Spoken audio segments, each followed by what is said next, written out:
What's going on, guys? Rivalry Teacher in the house, and I am here with the GPL Week 11 Pickems.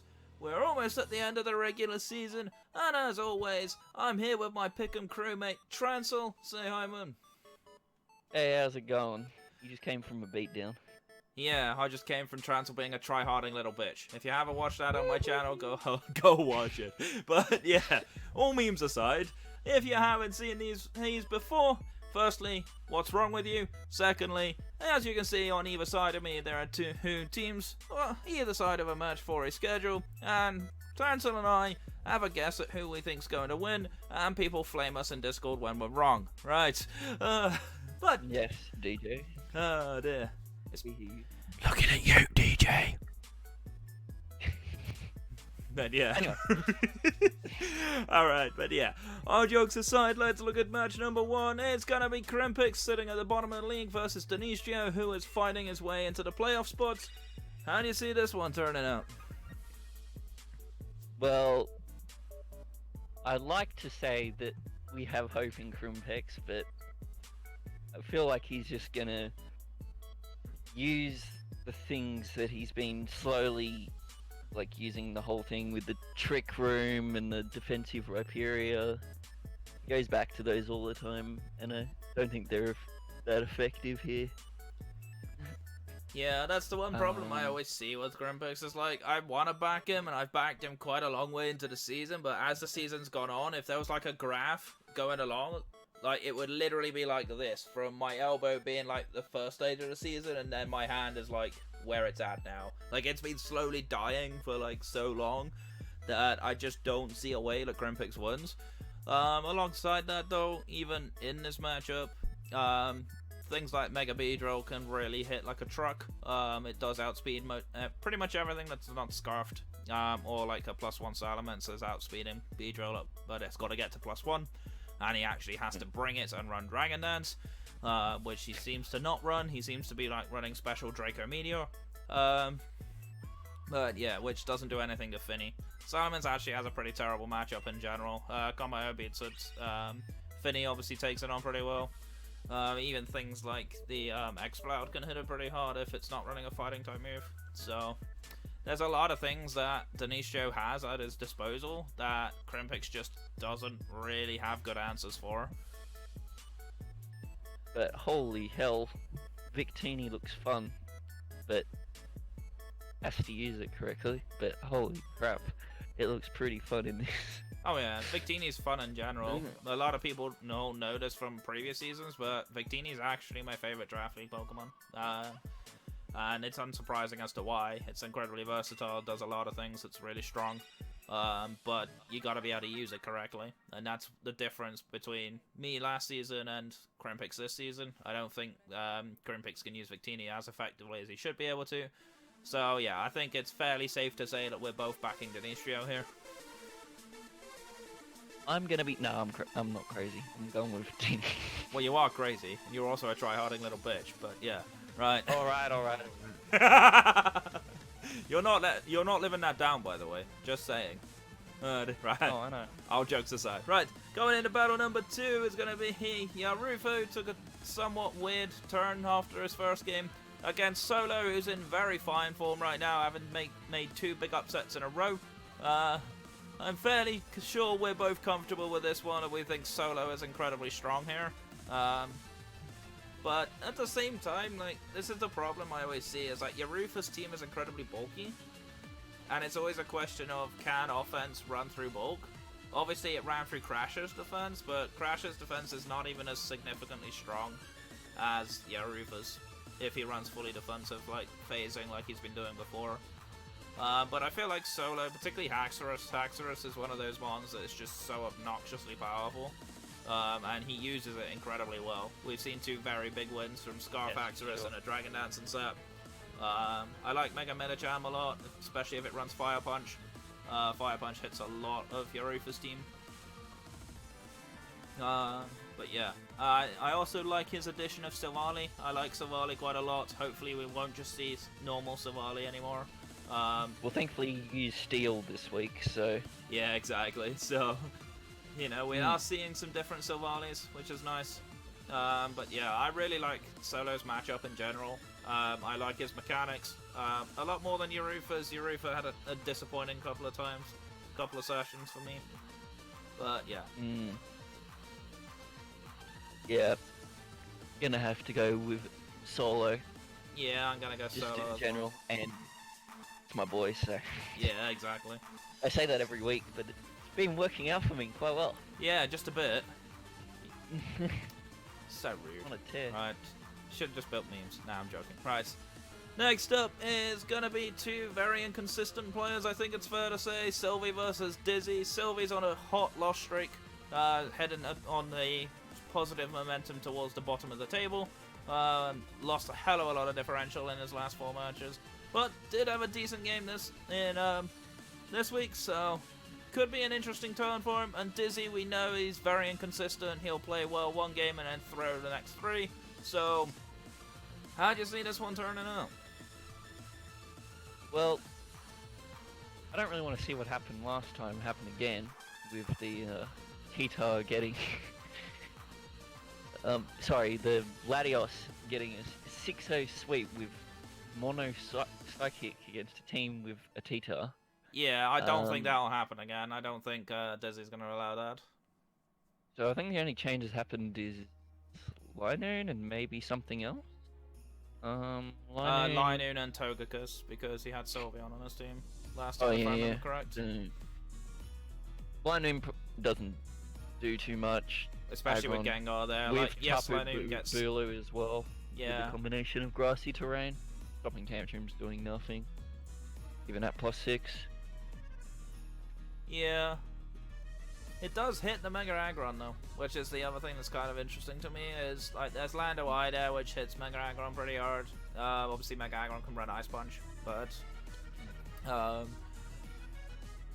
I'm not sure. Like, it's really tricky to see where Sylvie does come into this again. I mean, if he's gonna rely on Mega Lati again, then he's gonna get punished. I feel like he's not gonna get as lucky this time round as he did last time. I don't think he'll be allowed to set up. I don't think he's going to be allowed any of the fortune that he had in his previous match. He also doesn't have the Jolteon. The Jolteon's pretty okay. It's nice against the Empoleon. Also hits the Sigilyph harder. Linoon doesn't really. Togekiss, he has been running Scarf. Basically flinch hacks, crit hacks lately. So I wouldn't be surprised to see that again. Doesn't really beat the Mega Aggron though, particularly if it runs specially defensive sets. So that's something else. I think that Mega Aggron is a real bind. It's a real pain in the backside. Gets too many coverage moves for anyone to deal with, and it's just so fat, and that filter ability just means that super effective hits do basically neutral damage, and it's like, it's just so hard to break down, and I don't see anything that Sylvie can realistically do to break it individually. He's going to have to use combinations of ones.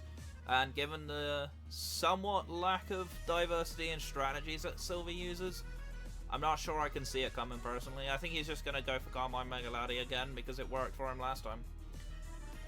Yeah. So, on balance, I'm going to back Dizzy to win this, but I wouldn't be at all surprised to see him throw somehow. But yeah, I don't think he's going to throw this time. I think the throws he did last time, he's not going to do again. So I'm going to back Dizzy. Yeah, I'm gonna go with Dizzy as well. Alright, we're agreeing too much. Yikes. Alright. Going in. I'm sorry it'll change. Yeah. Alright, coming in, battle number 4. Now, this match has kind of 2 ways of going about it. Like, on paper, this is kind of like a playoff match. Both of these coaches are fighting for playoff spots. But at the same time, Agoshi's not really been playing that much recently. I don't know if Agoshi's given up or if he's just not bothered or whatever. But Exo's definitely putting in the work and definitely trying to fight. So this is kind of like, this match may not even go ahead. Or it's going to be a really close match between 2 people fighting for playoffs. But let's just assume for the sake of Pickem that this match is going to go ahead. Yep. And how do we see it turning out? Yep, so Agoshi definitely has some tools. He's got the Zapdos to deal with the Hawlucha. Get Static off. Walls it reasonably nice outside of Stone Edge. It's also Cortana's a huge threat with Normalium Z. Yeah, The absolutely. I actually have nice for seen the that Zapdos. before. He did bring Normalium Z Giga Impact against Huddle Penguin in week 2, the match before this one last time. It's also worth pointing out Mm. Agoshi actually won this match in week 3. Ah, yes, I remember it now. So, yeah. I can't remember it actually. Oh, he bought the team that he should have bought against me, and he just hit everything incredibly hard. I believe this was like the first time that Mega Glalie turned up. Exo, yeah, Exo missed some moves. Oh, that he it was learnt the from. many misses. He missed the Rock Blast, and then he missed something else as Yep. well. It was like super Yep. big misses. I can't remember what it was. It was like a 95% chance move. And I just High don't jump remember. kick. Yeah, high jump kick. He missed that. So, but I don't think he'll run high jump kick again. I think he'll run Drain Punch this time. Drain Punch is considerably better. Hits everything, doesn't miss, unless you get some kind of weird accuracy drop. But yeah. Honestly, I feel like Exo's draft is actually better than Negoshi's in so many ways. Especially now we see Yeah. Delphox on the team. Delphox has definitely helped improve his team quite a lot. And we also have Crobat on the team that wasn't there when Agoshi was around, or in the Agoshi match. I don't see Crobat having too much of an impact. Crobat is kind of okay, but there are quite a few mons on Agoshi's team that Crobat doesn't really hit that well, unless you run like a Stall Breaker set with like Poison Fang, which will somewhat deal with Zapdos a little bit. He'll kind of put it on a timer. Things like the Crook. Crobat doesn't really do much to Crook, and if it gets Intimidate, then even weaker in a way. Things like Weavile can pick it off, Starmie, and can just be like Scarf and just Psychic hit to Oblivion. Because Crobat's kind of frail, so that's one of the problems. Delphox, however, is kind of interesting. Delphox is an okay Mawile answer, does have to be careful of Sucker Punch though. But like I can see like a Subcom mindset coming. Because he brought that against me, so I won't be surprised to see him bring it again. It's fairly solid against the team. Does need to be careful of the Darm and the Crook. Both, of course, get Earthquake. Things like that. Crook can also Pursuit Trap it. But honestly, like looking at the Coco Lucha, looking at things like Seismitoad. Seismitoad is something Exo's used very well all season. Seismitoad actually has a very solid matchup in this one. Being able to handle things like the Zapdos relatively well. Handles the Darmanitan pretty well if he's physically bulky. I'm gonna back Exo to actually win this game, even if the match goes ahead. I think. Yeah, I like Exo's tools and what he has. I think he'll be able to come up on top in this particular one. Yeah, I think he'll have learned from the issues of the last match, and I trust his battle mechanics to win a lot more frequently. Alright, coming in at battle number 5 is going to be Nitro, who's been somewhat inconsistent but pretty interesting to watch, versus DJ, of course, who's dominating that Sword division right now. Now, how do you see this one turning out? Because I think this one's pretty close.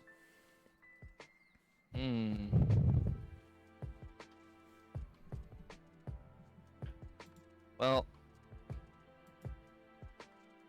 there's the possible sun that Nitro can run. Yeah, especially with Chlorophyll Venusaur. There's quite a few mons that get Sunny Day on that team, actually, looking at it. Yeah. I think... Even when Sunny gets it, I think that would be... Probably. I'll actually check that while you carry on talking. I'm not sure it does. Yeah. But I'm gonna look at it.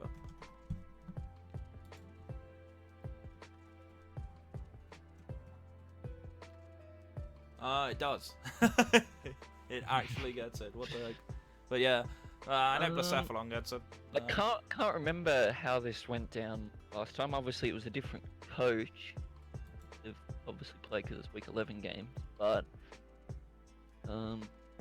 DJ won this game pretty comfortably, according to. Did he bring Ferrothorn? I'm guessing. I feel like he's brought Ferrothorn every game. Let me just check. Oh, it was a forfeit one. Oh, okay. So we haven't really got a lot to go on here, as it was a forfeited match. So yeah, Ferrothorn's matchups a little tricky with all the fighting types and obviously the Venusaur HP Fire, but might not be expecting that. There is also rain to mitigate that a little bit. Yeah, rain. Yeah. So it's one of those situations where if rain stays up for too long, I feel like DJ overcomes this match. But if for some reason like Pelipper dies, there isn't like a mainstay rain setter other than like Z Rain Dance Manaphy, which he doesn't have because it's not a Z captain. And other mons that can get Rain Dance, but they don't really want to run it because it's a move slot, and it's kind of like, not really sure.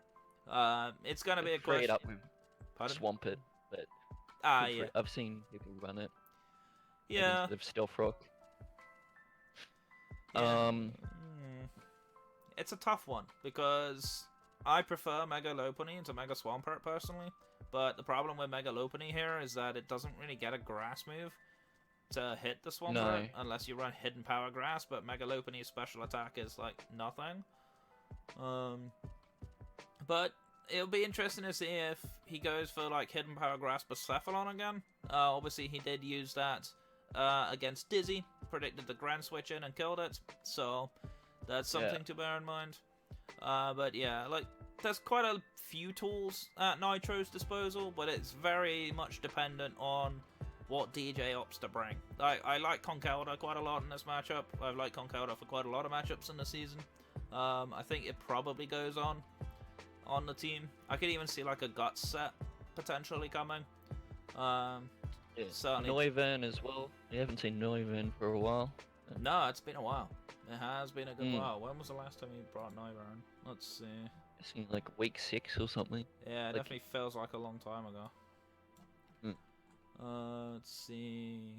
Didn't bring it week 7. I think it was the one you made the joke about the Specsavers thing, and that was the last thing. Oh yeah, that was week 4, believe it or not. Oh wow, okay. But the last time he brought it was week 5. Okay. So, you know, bring it every 5 weeks. Why not? You know, give Noivern a 5-week rest and then bring it again. You know, bring Noivern again. I think Noivern's actually really strong. It does get quite a lot of coverage moves, which can spread a lot of the team, particularly if you run like a Scarf set. Scarf will obviously outspeed the Mega Lopunny, which will be much needed. As otherwise, like Fake Out plus Return really hits Noivern quite hard. Noivern is of course quite frail, but Lopunny may have a bit of move slot syndrome because obviously you typically see Fake Out, Return, a Jump Kick, and then a coverage move.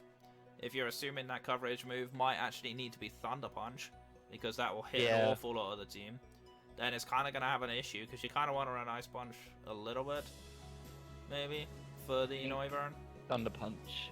But yeah, I think Thunder Punch is probably better in the long run, because it hits way more of the Rain Core. The only thing it doesn't hit, of course, is a Swampert. But there is a Venusaur sitting there, which Swampert doesn't necessarily hit the hardest, unless it has Ice Punch, and things like that. But even then, like, weird Hitmontop shenanigans can come with Intimidate.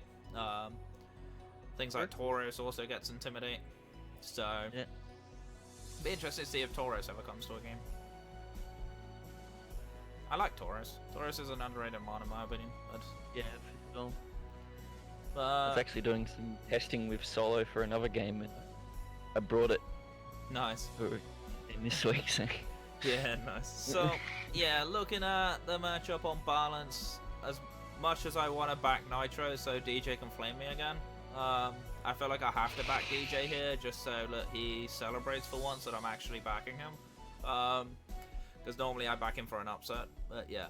I think I'll back DJ this time around. I just think his mechanics is a little bit too much for Nitro at this point. Nitro's a little inexperienced in competitive format, so while he is still learning, he's definitely got a decent foundation to work with. But I feel like this might be an awkward time for him to play DJ, so I'm gonna give this one to DJ in my opinion.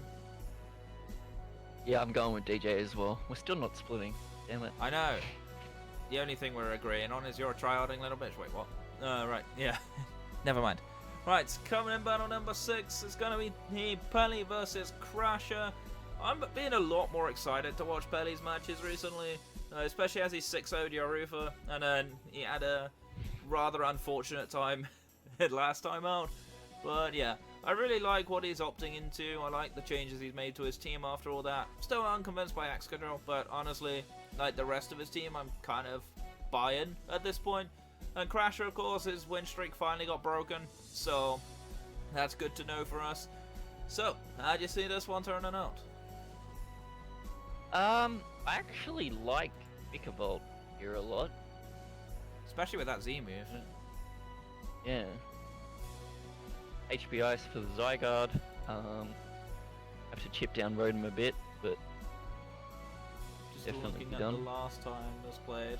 Crasher did actually win this one last time, if I remember right, but it was a different It was coach a at the 6-0 that nobody got to see. Or some Oh people yeah, got to that's see. correct. It was the one we didn't actually end up knowing what happened. That was a shame. Calm Mind Jirachi sweep. That's what Crasher would say. Yeah, probably. Hmm. But Done that different well. team from back then, of course. The teams changed quite Yeah. a lot. Hmm. I don't know if Carmine Jirachi comes again. Now Cafagrigus is there. Like, Jirachi doesn't Ugh. necessarily do as well. Because Cafagrigus does hit pretty hard. Tangrowth, of course, knocking it off is kind of annoying as well. There's also Incineroar there, which is kind of scary for Jirachi, Yeah. to be honest. Like, Jirachi doesn't really like Incineroar very much. But the other side to that is the Zygarde, the T-Tar, and even Toxapex is quite happy to take on Incineroar. So, while Incineroar is okay against Rachi, it's not necessarily that great against some of the others on the team. And some of the things it is good against, like Avalugg and Kamala, like, it's unlikely that those come to this match, I think. Mega Zam could be interesting, providing it doesn't miss Focus Blast. It really needs to if it's a T-Tar. Absolutely, it really needs to hit. But yeah, there's a lot of things that need to hit for Pelly to be able to win this match. But yeah, I think Vikavolt interesting. I think Azu is kind of interesting as well, with that fairy typing. May actually mean that you don't have to rely on Focus Blast anymore. Azu does also get Superpower, which is worth knowing, because Superpower does a lot to T-Tar in general. But again, and there is Toxapex there, which just sits in on very Azu annoying. all day. Unless it's like Belly Drum Azu, and even then, like, +6 attack, Toxapex can still live any hit, pretty much. Doesn't get T-punched from what I know. I don't think so. I don't think so. That would kind of be a T-punch. strange move, and I'm pretty sure people would be running it if it did. We'll Yeah. just check for knowledge purposes. It does not. That it gets. Yeah. It's, I think it gets like a knockoff. That's probably like the best. does you get can hit knockoff, with- yeah. Yeah. Just looking to see if it gets anything. Does it get like Zen Headbutt? It doesn't. So like, it really gets nothing for Toxapex, to be honest. Like, the most it's probably hitting it for is like knockoff plus play rough. And knowing Pelly, he's probably gonna miss a play rough here and there. So, you know, it's kind of a difficult situation, really. But I do like some of Pelly's team, but I trust Crasher's mechanics a lot more than I trust Pelly's. So I'm kind of torn here. I'm really torn. There is also this thing that Pelly can bluff like Sandrush Excadrill by like running Scarf Sand Force, Oh, true. and that can catch out Crasher a little bit, but I'm pretty sure Crasher would know about that. You know what? I'm gonna bite the bullet. I'm backing Pelly this week. Ah, I was gonna back Pelly and I was hoping you were gonna back Crasher. Well, back Crasher then, and I'll be the one that's right. No, I'm backing Pelly. Really excited about how he lost this week, and I want him to do well. Yeah, I want him to do well too. He's been a great addition to the league, as I've said this a few times, but I'm really happy to see it. I am just briefly having another look. The only thing that I can see that Azu gets to hit Toxapex is Bulldoze. So yeah, it does also get Alright, Dig, then. but you know. Yeah. Alright, so enough about that one. Let's talk about this Zeddy. one, and I'll let you take this one away. It's going to be Akami versus me. Alright, so we've seen Akami really starting to heat up, really trying to get the playoff. If everything goes his way, he can definitely make it. So, Yeah, he has to win both Yeah. of his games though, and both Ogoshi and Denistrio have to lose. So it's tough, but it's doable. this matchup, Arrow's definitely annoying. Got to watch out for Scuffed, Nidoking, and Sizzle. Yeah, so just for quick clarity purposes, in the last time this match happened, this was Huddled Penguins team. I actually used Weakness Policy Cresselia to destroy Huddled. Took out 4 months, and then Galvantula picked up a kill, and then I think Mega Arrow picked up the last one. Oh no, Mega Arrow didn't come. It was Infernape, I think. Yeah, the last one. Yeah, because there was a Mammoth one that team. I remember this now. Yeah, but there's no Mammoth one there anymore, which kind of makes Infernape feel a little bit better. Does need to be careful of Alakazam, but Infernape actually feels kind of nice, to be honest. But yeah, just to look at it, there was also an Entei on the team that's no longer there. There's also an Electros that's no longer there. So it's kind of interesting. Obviously, there's a bit... Well, there is hazard removal in the form of Whimsicott, Scizor, and Zardax, but I think Gyarados might get defog as well, but he doesn't have the best removal on this team, but nonetheless, like, Z-Bounce Gyarados is kind of annoying, especially for Infernape and Celebi. I could definitely see Cresselia still putting in work, though. Cresselia gets a lot of moves to hit a lot of this team. Particularly things like Shadow Ball for Zam and Mimikyu, for example. Gets things like Charge Beam for Gyarados, which is kind of funny. If I just keep special attack boosting after a couple of Calm Minds, it's going to be annoying for him. Obviously, Psychic hits Nidoking pretty hard. The only thing that doesn't really hit that great is Scizor. But nonetheless, I can just boost up and hit him with Psychic, so long as I don't. Basically, he just can't let Cresselia set up. That's how this is going to go. It's a tough position, I think. Obviously, I feel like my matchup's relatively comfortable. I haven't had a chance to have a detailed look into this matchup just yet. I haven't prepped the team or anything like that. I will hopefully get it prepped soon. But I think, like, the combination, like, now there's no Mamoswine. Like, Mega Aero has more viability to come. I was scared of Sizzle plus Mamoswine last time round. Now Mamoswine's not a thing. While Sizzle does kill if it's Banded Bullet Punch. There is a way for me to actually live a Banded Bullet Punch if I'm fully physically defensive, and I will kill it with Fire Fang. So that's something to bear in mind. But yeah. Also kind of like Mudsdale a little bit, especially against the physical ones. Yeah, Mimikyu's got a weird matchup. Obviously, it's nice for Hydreigon, but then like Registeel. I mean, it has Drain Punch, but Mudsdale's also sitting there. So. Yeah, and even things like Florges. Florges is actually kind of interesting, but I'm not sure if I can afford to bring Florges in this game. But yeah, like, I'm just looking at it now. Last time I brought Infernape, Tentacruel, Galvantula, Hydreigon, Cresselia, and Mudsdale. I didn't bring Mega Arrow at all.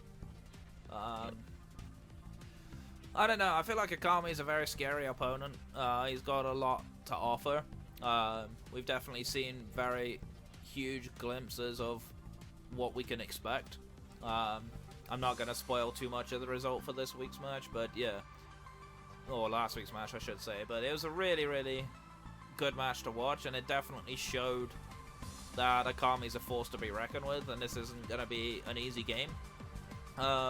Obviously, I've got to back myself, because if I don't back myself, I'm probably just giving up, and I'll turn into an Archeops and have the defeatist ability. But yeah, I'm obviously backing myself. Who's your money on? Akami. I've done it. Alright, so, just in case you guys don't know, I am looking for a new Pick'em host for week 12. Feel free to go now. Alright, goodbye.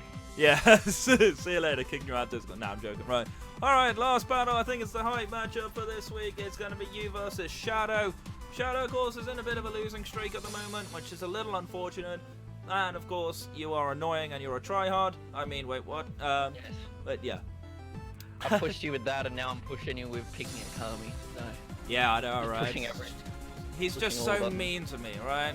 He's all nice to me. He's like, yeah, Rabombi, I'll help you do Pick'ems. I'm gonna be a bitch. Who was that? I don't know. Some weirdo just came behind me and started talking in my mic. I don't know what happened. Oh, right. Yeah, but... I'll have to fly over there in a second. So, honestly, looking at this, I feel like you got the better Mega. I like Mega Glade more than Mega Metacham. Looking at this, Zera Aura is kind of a pretty interesting one for this match. Obviously, I banned it and you still beat me, but yeah. Isn't he... Wait, this is Solo's team. I just realized. Wait, what? Oh no. Because it's Mega Metacham and everything. Alright, guys, I'm gonna pause the video real quick, and then I'm gonna sort that out. I don't quite know what happened there. Alright guys, we're back just after that slight technical hitch. Streamlabs decided to be a bit annoying. I do apologise for that. Now we actually have Shadow's correct team. We'll now talk about it. I'm kind of interested in how he plays this though, because I think there's a lot of mons on his team that can be annoying. I like Nihilego quite a lot, but does need to be careful of Scarflando. Things like Celesteela, super bulky, kind of annoying if he runs like an Autotomize set. That could be kind of an interesting setup for him. Mega Venusaur's kind of interesting because it's one of the few things that actually can handle things like Superior. Thick Fat, of course, means Kyurem doesn't necessarily beat it that easily. Things like Alola Ninetales with Hail could be a problem. Might not be, though, if Kyurem is like Specs or some kind of weird Scarf. I don't know, it's kind of interesting. Now we see Typhlosion on this team. Things like the Superior, the Kyurem doesn't have the easiest time. Obviously, Typhlosion doesn't do that well against Heatran, however. So that's something to bear in mind. I'm trying to look for a lot of things. I think Heatran's actually kind of scary. Looking at this, Heatran is definitely scary. Things like Power Herb Solar Beam for Slowbro could be annoying, and for Donphan. Even things like... Yeah, last time we played, Donphan wasn't a thing, so once Zeraora was able to take care of the Venusaur, just had a fun time. Yeah. But he's definitely realised that, and definitely think Donphan super solid for that, so... Yeah, I definitely don't think it's going to be a 6-0 again. I'm just looking at it as well. There was a Heracross and a Lycanroc Dale that was on the team for the last match. Yeah. Those are no longer there. So I have Rakuen now, which... Yeah, I don't know if Webs is really that important for you though, because while his team is relatively quick, it needs to kind of set up to be quick. You know, with Zygarde needing Dragon Dance, Nihilego needs to be Scarfed, you know, things like that. Donphan could be Weakness Policy, Rock Polish. I haven't seen that set before, by the way. But yeah, like there's all kinds of strange shenanigans that could go on. But because you backed Akami against me, I'm backing Shadow against you. And one of us is going to be right, and it's going to be me. So it also depends how much I want to put the effort into this game, but... I mean, largely, you're potentially gatekeeping Shadow for a playoff spot. So I would try hard. Let's get Shadow out of playoffs, boys. Just kidding, right? Last season's champion doesn't make playoffs. How much of a bad story would that end up being? Oh dear. Alright, so that's gonna conclude the Pickems then, as Trancel's gonna back himself, of course. Thank you, of course, Trancel, for joining me as always. But yeah, we're gonna get on out of here. My name is Rabombi Teacher. I'm your coach of the Robomber for Bombies. Stay safe, stay awesome, and I'll see you guys next time. Take care.